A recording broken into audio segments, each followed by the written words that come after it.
today's tutorial, I'm just going to talk.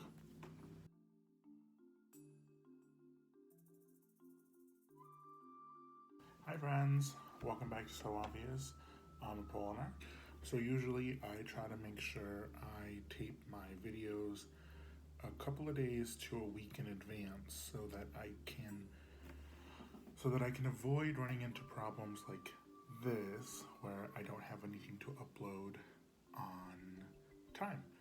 However, due to work stuff and a business trip that I'm currently on, I'm actually in my hotel room right now shooting this, I was not able to do that. So what I thought I would do for today's video is actually just talk to you guys about how I got involved in sewing and some of the background information about me that you guys don't know.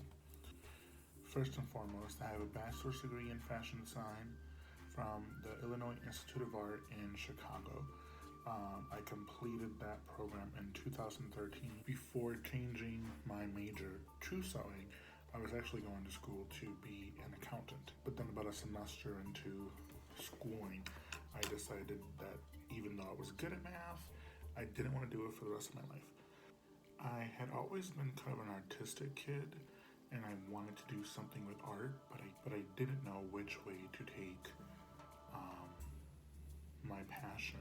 I considered illustration, I considered becoming an art teacher, I considered being a technical designer. I think I considered almost every possible artistic career, and I kind of, even though I was good at art, I knew I wasn't necessarily the best artist. So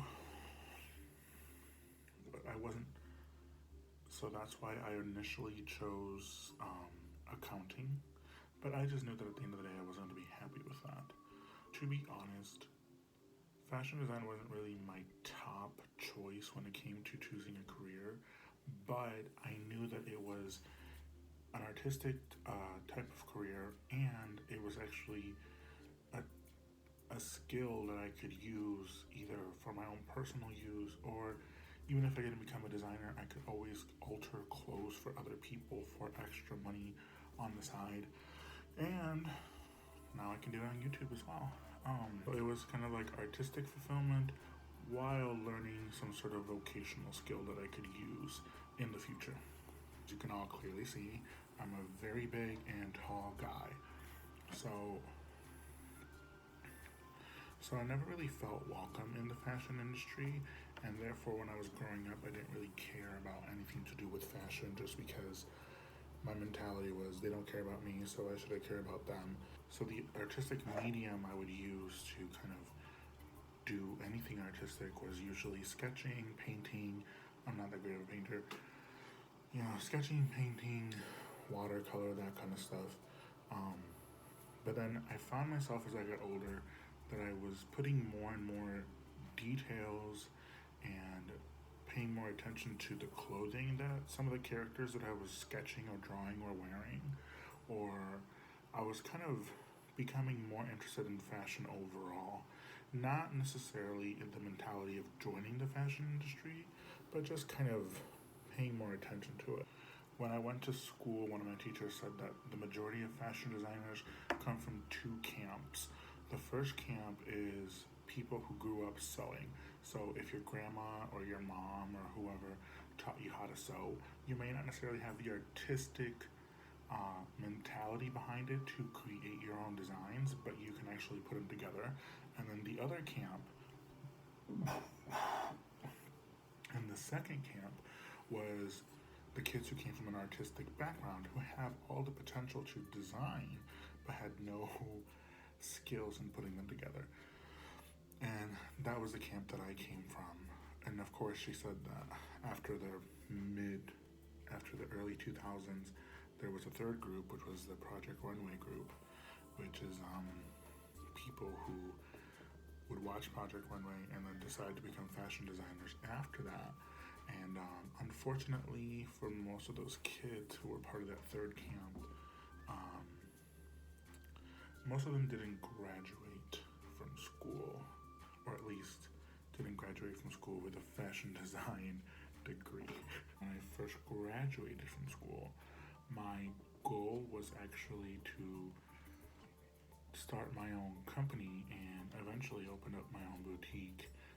But honestly, since I've graduated, I think I've considered almost every possible type of sewing work. I've considered just designing my own clothes and me being my own model and see if I can sell it that way. I've thought about designing for drag queens. I've thought about designing for children. I thought about designing for dogs. I mean, all types of stuff. Doing these tutorials here on YouTube is kind of like my latest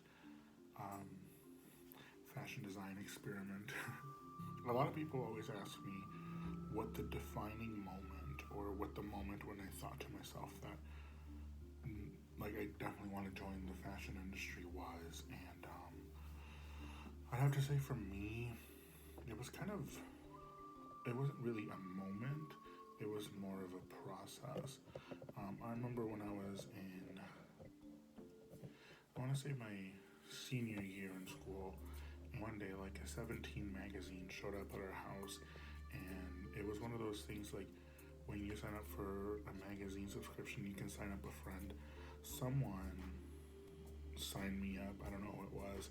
I'm pretty sure it was somebody who was like trying to play a joke on me or whatever. Anyway, for like the first 4 months, I didn't even touch it. I just would give it to my sister and she would read it. Like fast forward 4 or 5 months and I was in the bathroom and there was nothing to read, and the magazine was sitting right there. So I started reading it, and one of the first things that I noticed was that 17 magazine really made an effort to include all types of bodies when they would talk about like whatever type of jean to wear for the summer or dresses or whatever, and they would break it down by body type or size or height, that kind of stuff. And that was something that I wasn't necessarily used to when it came to like fashion magazines, even men's. And I thought that was really cool. And I remember thinking to myself, like, I can get behind this. I can get behind the idea that we should be teaching all types of people to not necessarily dress a certain way, but like how to style yourself in a way that looks great on your body type. Not just saying that you need to be 5'10" and 110 pounds and you need to wear a size 2 or whatever. And otherwise, there's nothing we can do for you as far as fashion advice. So I guess that could be considered the moment when I kind of flipped the switch on whether I wanted to join the fashion industry or not. But it was honestly really more of a process of me kind of accepting the fact that the fashion industry isn't necessarily the bad guy, and that it's not going to change until more people like me of different sizes, different backgrounds, different heights, whatever, join the industry and force it to change. And I guess that's kind of part of why I decided to join. In order to graduate school, I had to do an internship. For one of my friends. At the time, she was a designer for a prom and pageant wear design house, and I got to design under her for a few months, and it was really cool because not only did I get to see how everything was worked from like a business aspect, but I got to design my own clothes. And by the end of my internship, some of the clothes actually came over from China fully done, and just like I got to see what the designs actually look like, and not like everything came in like 2 or 3 different colors. It was really cool. I knew that prom and pageant wear weren't necessarily what I wanted to do, but I think every skill that I learned in fashion design, whether it's something I may or may not use, I think it's cool to kind of have that in the back, like the little filing cabinet in the top of my head in case I ever do need to use it, or in case I need to use part of it to create some look that I'm trying to design.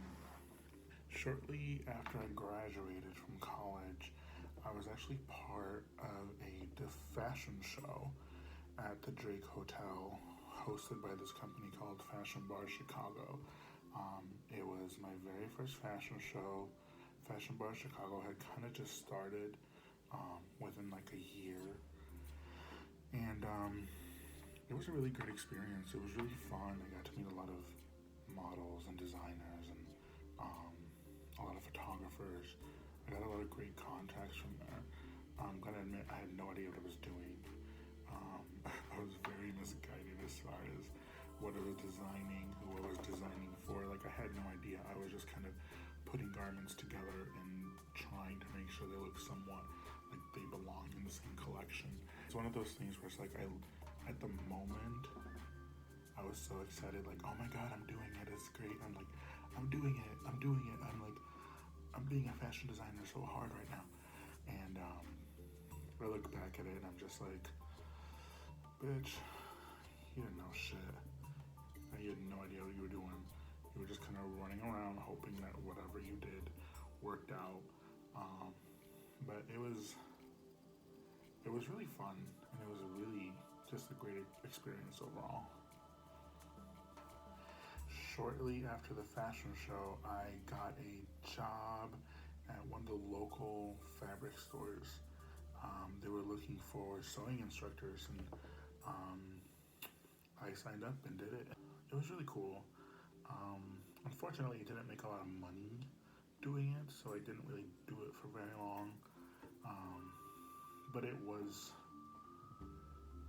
even though I was the teacher, I think I was learning more about sewing and communication skills than my students were actually learning about sewing. And I learned a lot about the difference between teaching kids and teaching adults, and just kind of explaining things so that they make sense to someone else who has no idea what's going on. I mean, sometimes when I do my sewing tutorials for you guys, I have to remind myself that I need to talk or explain things as if it's for somebody who has never done any sewing, because I don't know who's watching it. You might have some sewing experience, you might not.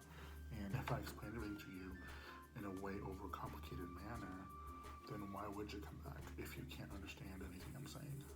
After teaching sewing classes, I registered my own business and started doing custom work from home.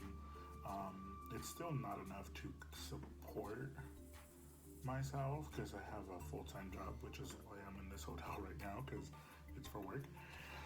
But it is kind of fun to see. But I mean, it's really cool and it's really fun to see just kind of what other people expect from me as a fashion designer, or just as someone who sews. And it's also kind of frustrating because some people have like impossible standards. And recently, right before I started this YouTube channel, I ran into some sort of financial hardship. They were cutting a lot of hours at work. Not my current job, my last job that I left for this job. And I kind of thought to myself, well, I can get a part-time job to work on the weekends to kind of make ends meet, or I can really try and sharpen my skills as far as sewing and designing.